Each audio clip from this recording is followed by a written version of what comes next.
Voilà ce qu'on va faire. On va commencer par expliquer logiquement comment les choses se passent dans WordPress réellement, à savoir qu'est-ce que WordPress, comment installer le serveur, comment installer les fichiers de WordPress à l'intérieur.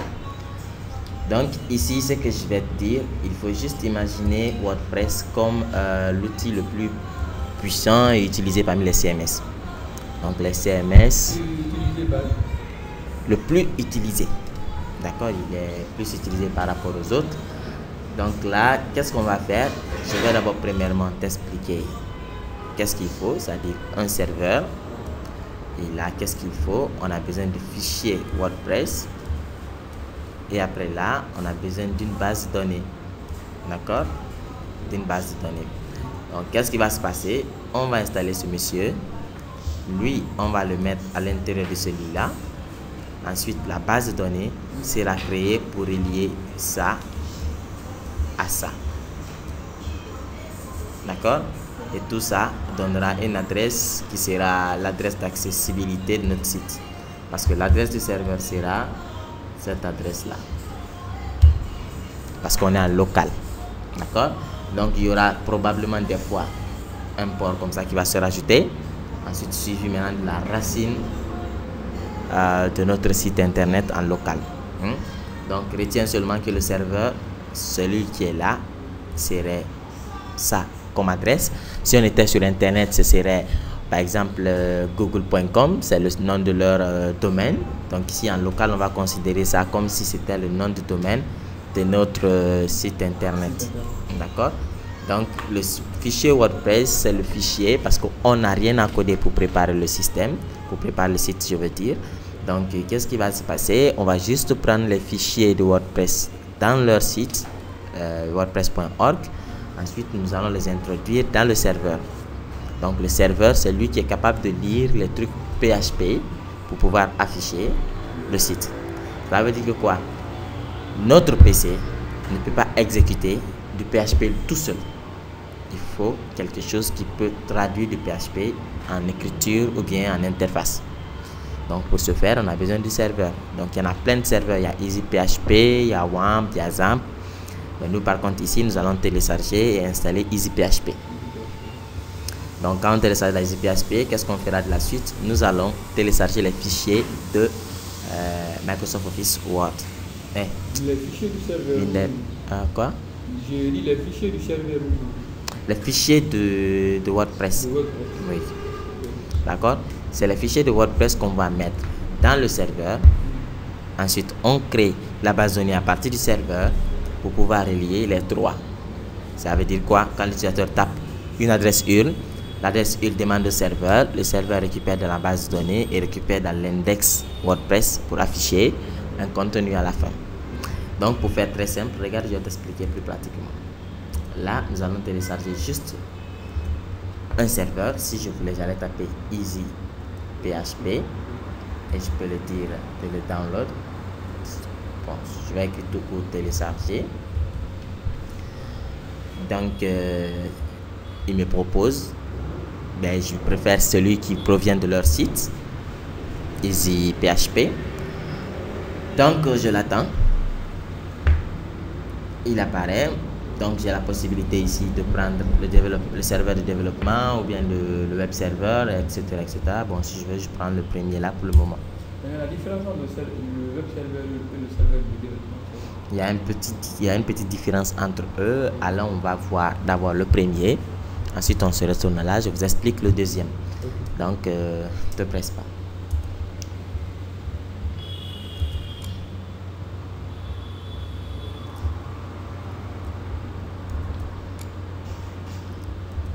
Donc là déjà moi je l'ai, je ne vais pas le télécharger. Vous voyez 17 là, et vous voyez 17 là, n'est-ce pas?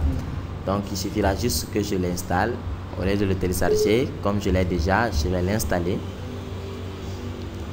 Ok. Donc là déjà il allait télécharger, parce qu'il suffisait juste, si ça ne démarre pas, de cliquer là. D'accord, donc je vais l'installer. Et je vais annuler ça. Et on va l'attendre.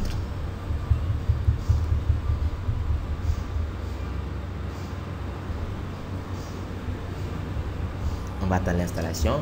Et en même temps, on pouvait se rediriger là dans wordpress.org pour aller télécharger les fichiers de WordPress pour que tout le contenu soit prêt devant nous. Donc on attend un peu. Voilà, nous avons un dossier là où tout cela est. Il y a WordPress et il y a EasyPHP dans notre dossier. Donc là, si on voulait, on allait dire juste Get WordPress. Ça c'est pour le prendre et pour le télécharger, et nous allons le télécharger plus simplement. Donc quelques instants.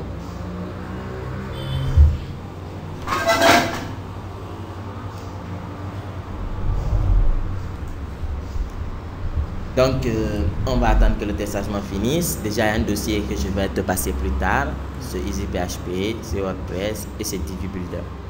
D'accord, ces trois seront le fondement de la formation en WordPress. Cela veut dire qu'ils vont te permettre à faire quoi? Tu pourras installer ton site soit en local ou sur un site internet, ou sur un hébergement plutôt, je m'excuse. Et là, avec Divi Builder, tu seras capable de créer tes propres thèmes, tes propres sites sans faire du copier-coller. Et après, on va t'apprendre comment utiliser d'autres thèmes faits par d'autres designers, pourvu que si tu as un manque d'idées ou d'inspiration, que tu puisses les utiliser. Donc, on attend quelques instants.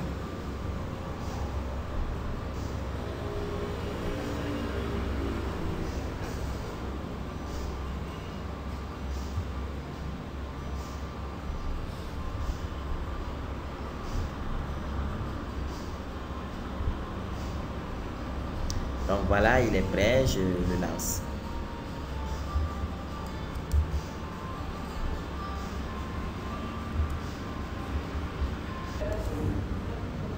Alors là, on a installé le serveur EasyPHP. Qu'est-ce qu'on va faire maintenant? C'est de télécharger le truc, le logiciel WordPress. Ouais. Donc pour cela, on se rend au niveau du site officiel de WordPress, qui est wordpress.org. Donc là, lorsque nous accédons au site, on peut obtenir la dernière version de WordPress. WordPress.org. On attend, tout ça c'est là. Voilà. Ça c'est le site officiel de WordPress. Tu vois ici, c'est écrit Get WordPress. Donc lorsque nous cliquons sur cela, alors on aura la possibilité de télécharger la dernière version de WordPress. Tu vois, maintenant ils sont à 5.3. Voilà, pour l'instant on va travailler avec le 5.2.4. Alors on suppose qu'on a téléchargé WordPress. On est d'accord. La première des choses à faire maintenant, c'est l'extraire. Alors quand on l'extrait, la machine est un peu lente, mais bon. Quand on l'extrait, on va aller l'implanter dans la racine du serveur. On est d'accord. Donc, voilà, je l'extrais ici. Alors, une fois l'extraction terminée, la décompression, il faut faire beaucoup attention en renommant le fichier. Parce que c'est le fichier qui va porter le nom de notre site. Et tu sais, au niveau de la barre de recherche, les caractères accentués, les espaces sont à peu près interdits. Donc, il faut faire beaucoup attention avec cela. Alors, moi, je vais renommer mon site.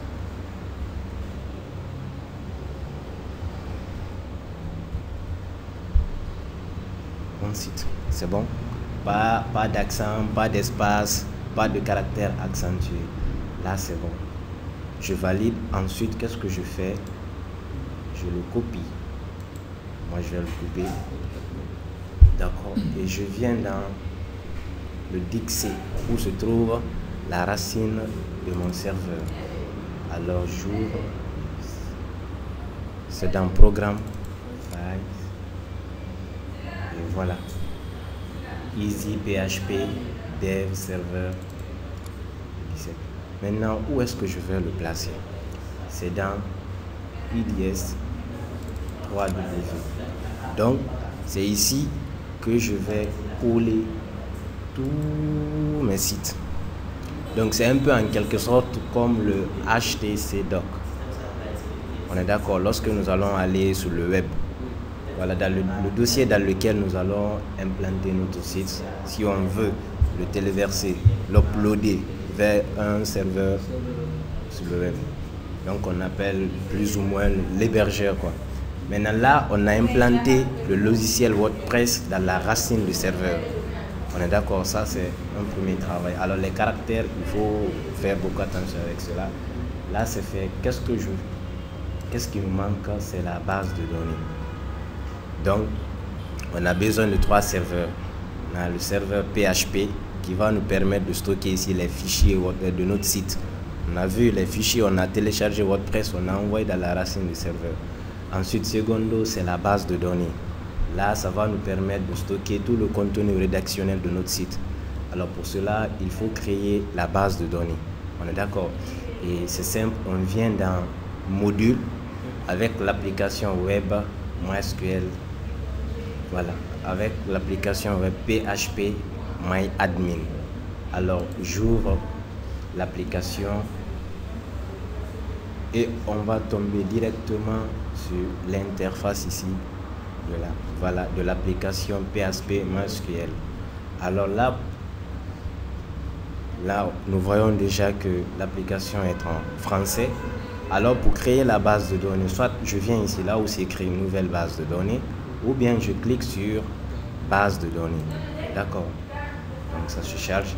Et là, on me demande d'insérer le nom de la base de données. Alors là aussi, il faut éviter les caractères accentués. On est d'accord? Donc j'écris WordPress. Et l'entrelacement, on laisse là par défaut et on clique sur créer. Voilà.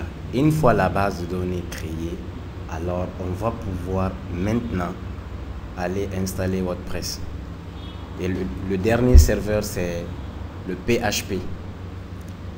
On est d'accord? Donc le PHP, lui, il va nous permettre ici de construire les pages qui seront demandées par les utilisateurs. Par exemple, un internaute partout dans le monde, pour accéder à notre site ici, il écrit d'abord le nom de notre site. Maintenant, le serveur qui va nous permettre de construire les pages qui se trouvent dans notre site, c'est le PHP. On est d'accord? Maintenant, le truc Apache, lui, nous permet ici de charger ces pages pour que les utilisateurs puissent accéder au contenu de notre site. On est d'accord? Maintenant, on a créé la base de données. Pour l'instant, tu vois, on n'a aucune table dans la base de données.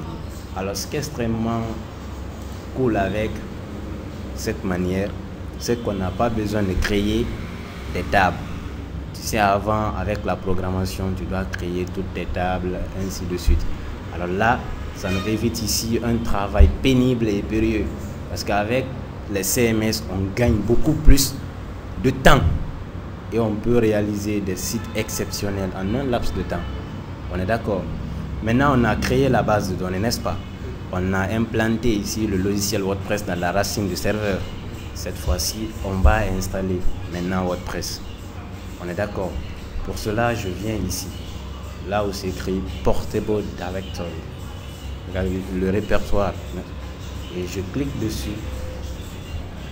Et ça me ramène directement au niveau du chemin suivi. Tu te souviens, dans la racine du serveur, là qu'on a collé. voilà, et le dossier qu'on a collé, c'est mon site. Alors, je clique dessus pour commencer.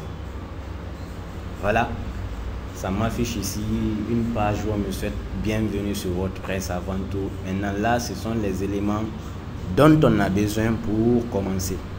Avant primo, nom de la base de données.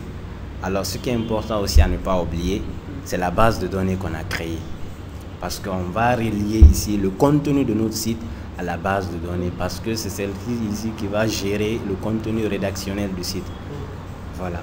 Donc, et le nom d'utilisateur, le mot de passe, ensuite l'adresse du hôte de la base de données. Alors, c'est parti. Voilà. Primo, on nous demande le nom de la base de données. Tu te souviens, on avait écrit WordPress. Voilà, là, c'est bon. Maintenant, l'identifiant de l'utilisateur MySQL. Alors sous Windows, l'identifiant par défaut pour accéder à la base de données, c'est root.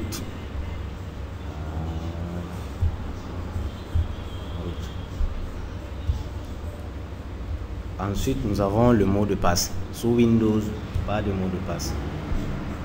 Qu'est-ce qui se passe? Erreur de la base de données. Okay. Voilà, on a root, on est d'accord. Et là, sous Windows, pour accéder à notre serveur, pas de mot de passe.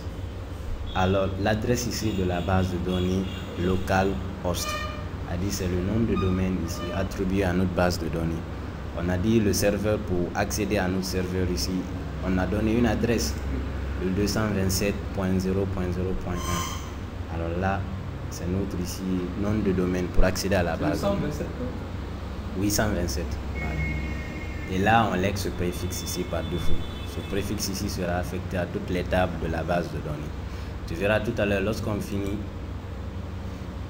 la configuration ici, et qu'on revient au niveau de la base de données, tu verras les tables créées de façon automatique. On est d'accord? Là, on dit c'est parfait. Alors, les données qu'on a entrées pour la base de données sont correctes. Alors là, on demande de lancer l'installation.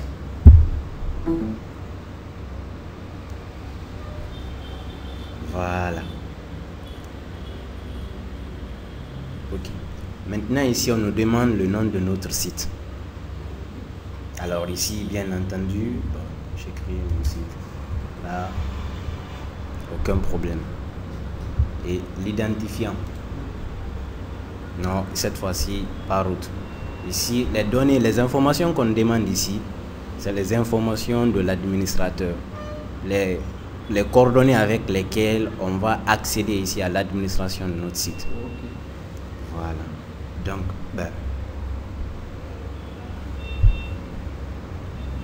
formateur. On est d'accord. Et là, le mot de passe, mais nous sommes en local, en général. Donc, on demande un mot de passe qui est trop fort. Par défaut, WordPress ici nous fournit un mot de passe. Et puisque nous sommes en local, personne ne peut venir ici accéder à notre site en local. Alors, j'utilise 1, 2, 3 pour plus de facilité. D'accord? Puisque le mot de passe est très faible, on demande ici une confirmation. Je clique dessus et là, l'adresse de messagerie. Là, oui, le mail. Donc, c'est à travers l'adresse là qu'ils vont nous contacter, que les gens peuvent nous écrire à travers notre site. Par exemple, lorsqu'on a des commentaires, les notifications, c'est sur l'adresse qu'on va écrire ici que ces notifications iront à la bête. Après cela, ici, la visibilité pour les moteurs de recherche. Ici, c'est de dire au moteur de recherche de trouver notre site. Alors là, on a deux possibilités. Soit on laisse la case là vide, ou bien on le coche. Mais en laissant vide, ce qui veut dire que lorsque un utilisateur saisit le nom de notre site, ou bien écrit le nom d'un article qui se trouve dans notre site, alors les moteurs de recherche peuvent accéder à notre site et ensuite afficher les résultats si toutefois ce qui est demandé dans ce que l'utilisateur. Voilà.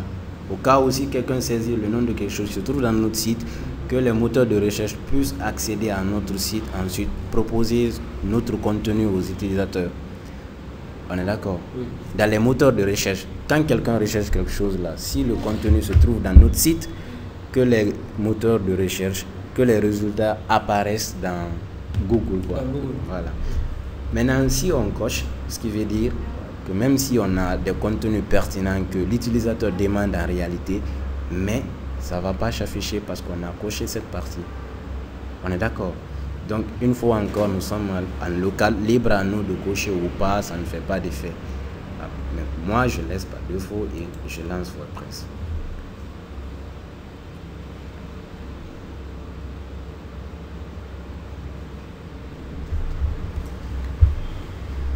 Voilà. On dit c'est parfait. WordPress. Là, on a fini l'installation de WordPress. Voilà l'identifiant. Ce sont des données à ne pas oublier, mot de passe. Parce que lorsqu'on oublie ceci, c'est fini, on ne peut plus accéder à notre site. Voilà, et se connecter. Maintenant, on me demande de me connecter. Pour me connecter, ici, on me demande l'identifiant. Alors, on avait écrit Formateur. formateur. Et là, le mot de passe.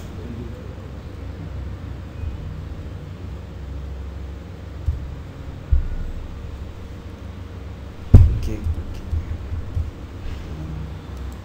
1, 2, 3, 4.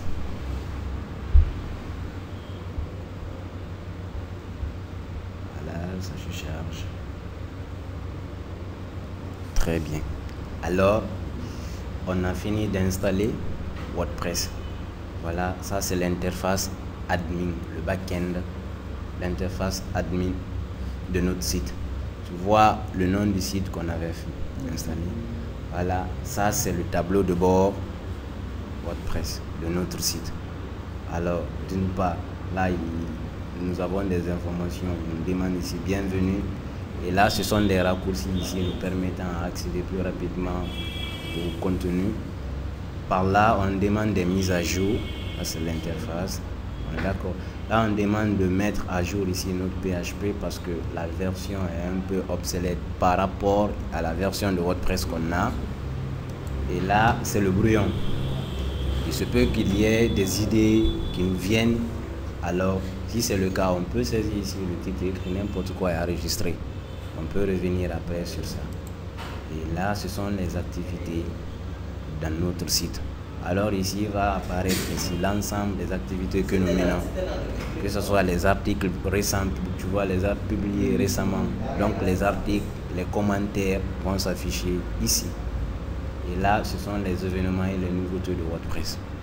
Donc, en laissant cette partie, on a la possibilité de voir s'il y a des nouveautés, des réactions avec le site WordPress. C'est ici que ça va apparaître. Alors, bien entendu, on peut gérer aussi l'interface là que nous avons. Donc, il suffit de déballer l'écran. Si nous voulons que les mises à jour de PHP nécessaires s'affichent, les gars, quand je décoche, je ne vois plus les mises à jour. Et là, voilà, d'un coup d'œil. C'est-à-dire l'ensemble des contenus, les raccourcis de notre site en un coup d'œil. Quand je décoche, là aussi, je n'accepte pas. Voilà. Et les activités, tu vois. Donc, voilà, c'est un peu en quelque sorte l'installation des serveurs, le téléchargement de WordPress et la création de la base de données et l'installation de WordPress en local. Donc, pour finir, je vais te dire quelque chose d'extrêmement important. Tu vois là où c'est écrit Bonjour WordPress. Alors, lorsque nous finissons de travailler, la meilleure façon de quitter son site, c'est de venir ici et se déconnecter. Parce qu'il se peut qu'il y ait des processus que WordPress, que nous ne voyons pas, qui sont en train de se charger. On est d'accord. Donc, interrompre ici de façon brusque risque de causer des dommages à notre site. Alors, je te conseille, avant de quitter ton site, tu te déconnectes. On est d'accord. Donc, quand tu te déconnectes, ta session est permise. Alors, WordPress est averti que tu te déconnectes de ton site. Alors, ils vont arrêter toute activité sur ton site. On est d'accord. Et tu reviens de nouveau à la page login. Alors, on va revenir sur la base de données, voir ce qui se passe là-bas. Alors, on a installé WordPress, n'est-ce pas? On a lié ici notre base de données au fichier. Donc, voici l'ensemble des éléments. Ceux-ci-là ont été créés de façon, lorsque nous sommes en train d'installer WordPress. Donc là, ce sont les comments méta, toutes les tables. En fait, c'est les éléments du site qui sont pris derrière. Oui, oui. Donc là, ce sont les options. Quand j'accède ici, par exemple, et voilà, ça me sort ici l'adresse du site. Et là, voilà l'adresse de la base de données, l'adresse, la page d'accueil du site, le nom du site, et ainsi de suite. Et là, c'est le slogan. Alors, bien entendu, on peut modifier à partir d'ici même certains éléments. Mais ce que je te conseille, même si tu fais un site pour un client, le mot de passe et l'identifiant de la base de données, ne les donne sous aucun prétexte. Parce qu'ici, lorsque quelqu'un cause ici des dommages, ils sont irréversibles. D'accord. Au fait, c'est le cœur du site. Tout ce que nous modifions ici impacte directement le site. On est d'accord. Et tout ce que nous faisons dans le site, j'enregistre ici. Ils sont stockés ici. Tout ce que nous faisons, c'est stocké ici. On est d'accord. Donc, lorsque quelqu'un rentre ici, par exemple, et dérange quelque chose, on n'aura plus la possibilité de ramener ce qu'il a fait. Et tu sais, ce sont les clients, ils vont toujours accuser les développeurs, soit disant que c'est mal fait et mal fait. Donc, ça, je te conseille, ne donne jamais l'adresse, les coordonnées de la base de données au client, même à quelqu'un d'autre. Et en naviguant avec, il faut faire beaucoup attention parce que on peut supprimer quelque chose par erreur et puis on ne se rend pas compte. Donc, et on ne peut pas récupérer les contenus qui se trouvent dedans. Donc c'est pourquoi il faut être beaucoup prudent avec la base de données. D'accord. Donc si tu as des questions à propos de tout ce dont on a fait. Ça marche. Ça va? Oui, ça va.